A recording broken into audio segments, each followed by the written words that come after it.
ஒரு சிறிய கோயில் போன்ற அமைப்பு, கோடம் சொல்லுவாங்க அதை. இதுக்குள்ள ஏதாவது சாமி இருக்கா என்ன அப்படின்ற மாதிரி தகவல் பார்த்தா அவ்வளோ தகுந்த மாதிரி இல்லை.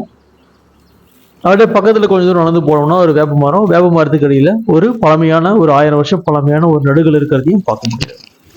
இந்த நடுகளில் வந்து பார்த்தீங்கன்னா வீரன் வந்து கையில் வந்து ஒரு வளைந்த ஒரு வாழை வந்து வச்சிருக்கான். இன்னொரு கையில் கேடை மீதி இப்படி இருக்கான். இதை வந்து குஞ்சு மாரியப்ப அப்படின்னு சொல்லிட்டு பக்கத்தில் இருக்கிறவங்களாம் வழிபடுறதா ஒரு பெரியவர் சொன்னார். இந்த இடம் எங்கே இருக்குது அப்படின்னு பார்த்தீங்கன்னா தருமபுரி மாவட்டம் பெண்ணாகரத்திலிருந்து மேச்சேரி செல்லும் சாலையில் அமைந்துள்ள சின்னம்பள்ளியிலிருந்து அந்த ஊருக்கு அருகில் சொல்லலாம்.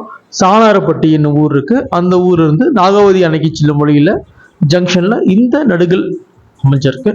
இது வந்து 1000 வருஷங்கள் கழிஞ்ச வழிபாட்டில் உள்ளது ஒரு குறிப்பிடத்தக்க விஷயம். இதே போல தகடு நாட்டில் அறியப்படாத வரலாற்று சின்னங்களை பற்றி பேசும் மற்றும் ஒரு காணொளியில் சந்திப்போம். நன்றி, வணக்கம்.